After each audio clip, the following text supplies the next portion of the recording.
The United Kingdom, once the beating heart of a global empire, the birthplace of the Industrial Revolution, and home to some of the world's greatest economic institutions.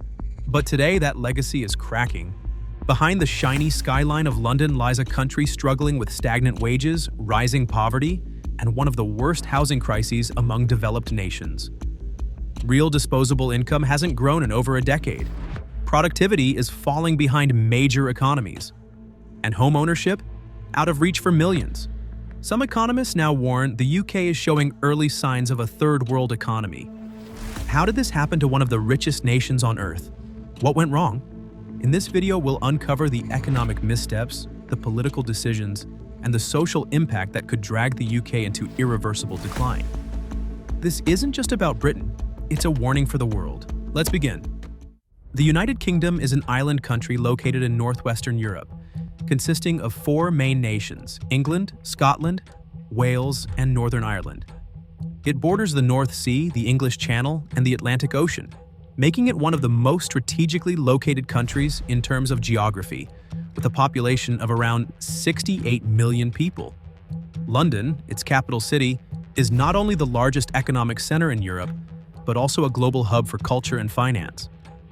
This country is well known for its history as an imperial power that played a key role in shaping global politics and the economy. However, challenges such as Brexit and the COVID-19 pandemic have affected the country's economic stability, leading to rising inflation, unemployment, and social inequality between regions. The economic problems faced by the UK actually began in 2008 during the global financial crisis, which had a severe impact. Like many other countries, Britain was badly affected. But the way they handled the crisis is what set them apart from other developed nations. The British government chose to borrow £137 billion to bail out central banks and implemented strict austerity measures instead of focusing on investment in fiscal and social policies.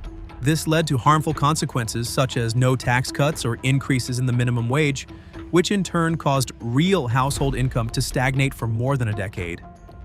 As a result, the standard of living declined, especially for the middle class, and the UK fell further behind other developed countries like Norway and the United States in terms of real income.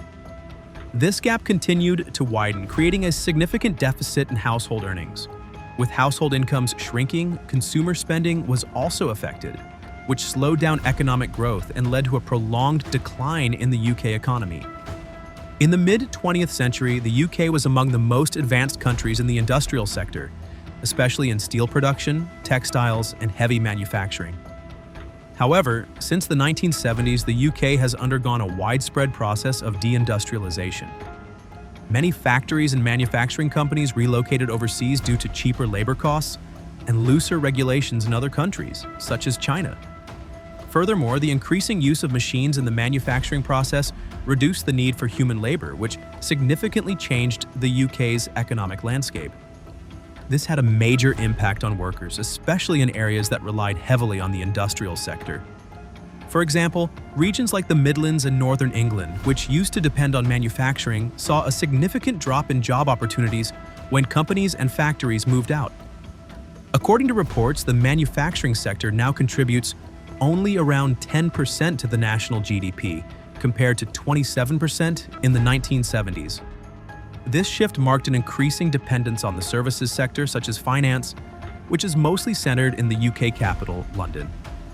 This economic imbalance has caused rural areas to become increasingly marginalized, with rising rates of unemployment and poverty.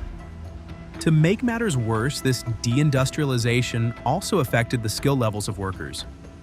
Workers living in these industrial regions were not trained to work in the services sector, which generally requires higher skills, causing many of them to become economically sidelined. In 2010, the UK government introduced the austerity policy as a measure to reduce the national deficit following the global financial crisis. Austerity refers to a set of economic policies implemented by a government to control and reduce public sector debt. These measures are usually taken when the debt level becomes unsustainable, increasing the risk of default. Austerity can involve spending cuts, tax hikes, and other fiscal strategies aimed at stabilizing the economy and restoring fiscal balance.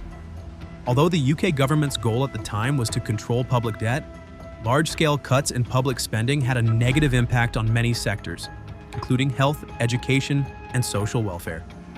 This policy made life even harder for low-income and marginalized groups. Government spending cuts affected access to public services such as hospitals and schools, especially in rural areas. For example, the number of hospitals in rural areas continued to decline, and funding for social services was also reduced. This led to a significant increase in poverty and inequality. According to a United Nations human rights report, 14 million UK citizens now live in relative poverty, and this number has continued to rise since the austerity policy was introduced. The situation worsened when there were cuts in social welfare, such as pension payments and unemployment benefits, which made it difficult for low-income individuals to cope with the rising cost of living. The government's failure to balance economic recovery and social welfare widened inequality, where the rich became richer while the poor became poorer. Brexit, the split from the EU and political instability. Brexit was the biggest turning point in UK politics and economy in recent decades. The decision to leave the European Union in 2020 had a deep impact on the country's economy. Trade relations with the EU, which were previously smooth and profitable, became more complex. Many companies that previously operated in the UK moved to EU countries to avoid trade difficulties. This led to a loss of foreign direct investment and critical job opportunities. Foreign investment in the UK has dropped significantly over the past 2 years. In 2021, the UK recorded a negative net foreign direct investment figure, indicating that foreign companies were pulling out more investment than they were putting into the country. This shows that investor confidence in the UK's economic prospects has declined, especially since Brexit, which contributed to the drop in the UK's attractiveness as a global business destination. The impact of Brexit was also felt in the agricultural sector, which is now facing a labor shortage after the departure of foreign workers from the EU. In addition, the cost of imported goods, especially food, rose significantly due to newly imposed tariffs, directly contributing to already high inflation. On top of that, Brexit also caused an increase in the price of food imported from the EU, further worsening the cost of living crisis for British citizens. According to a report by UK in a Changing Europe, UKICE, trade restrictions introduced after leaving the EU contributed to a 6% rise in food prices in the UK between December 2019 and September 2021. Moreover, the political instability that has plagued the UK since Brexit has also affected the country's economy. Frequent leadership changes, including several prime ministers within a short time, have led to inconsistent and ineffective economic policies. As a result, investors lost confidence in the UK economy, leading to a decline in long-term investments.